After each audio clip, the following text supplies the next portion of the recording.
uma lei Rouanet turbinada. Está no nosso site, no site do Paradoxo BR. Olha aí.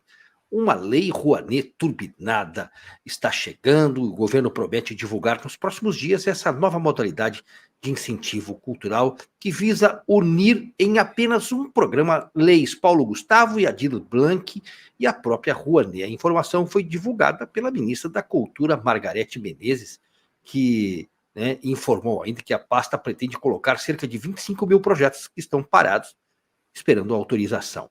Perceba só que já liberaram 10 bi, mas vem mais coisas por aí, Eduardo Vieira. Só que vamos lembrar que, para os amigos do rei, eles vão liberar grana, que é destinada ao imposto de estatais, de empresas públicas para os amigos do rei. E vamos lá, e não é pouco dinheiro, né, Eduardo? Não, Bernardo, não é pouco dinheiro, definitivamente. Esse processo, de fomento, entre aspas, à cultura, ele deveria se chamar de processo de aquisição da cultura. Porque é no meio cultural que você forma a cosmovisão de um povo. Sim. Ao contrário do que as pessoas pensam, a cosmovisão de um povo não é formada dentro das salas de aula. Ela é formada no ambiente cultural desse povo. E o ambiente cultural é formado por uma série de ações, algumas pequenas e outras grandes, Incluímos aí a TV, o teatro, incluímos as pequenas ações culturais localizadas e tudo mais. Incluímos a produção literária, tudo isso está dentro do pacote. A música. A música, sem dúvida alguma. O que acontece no Brasil hoje, hoje não, há décadas, na verdade, acontece durante o regime militar, tá, Bernardo? Durante o regime militar. Isso não é uma coisa que aconteceu depois da cessão do poder à esquerda, em 1985. Não. Isso já acontecia durante o governo militar. Foi o aparelhamento de todo o mecanismo de produção cultural. Como é que se fazia esse aparelhamento? Eu não vou me estender muito, não. Mas como é que se fazia esse aparelhamento? Naquela época, quando você ainda não dispunha de verba pública, você tinha só a remoção, a perseguição e remoção dos agentes que não fossem de esquerda. Isso, evidentemente, não era mostrado por ninguém, porque era tabu você mostrar isso.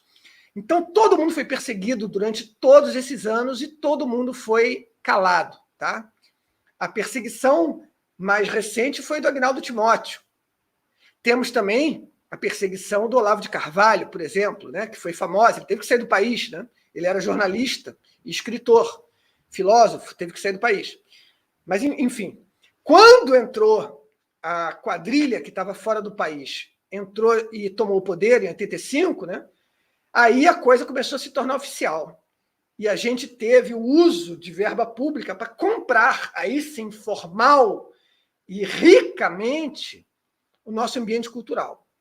E aí nós tivemos o avanço célere, cada vez mais célere, da destruição do país, da destruição da capacidade intelectual do brasileiro, a nossa derrocada em todos os processos de análise educacional.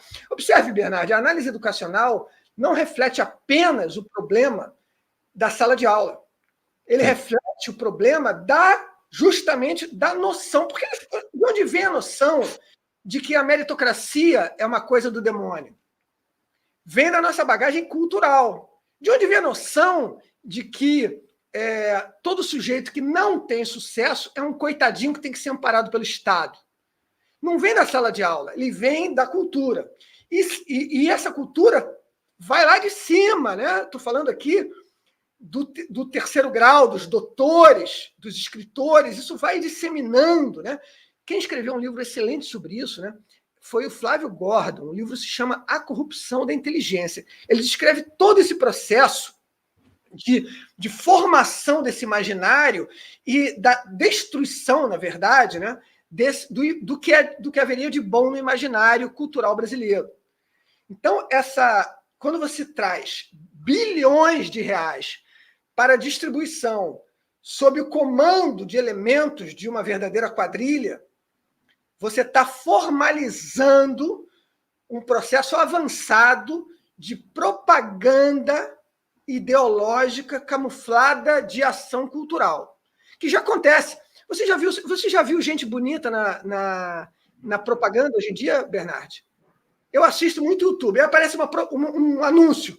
Só tem gente feia naquele troço, Bernardi.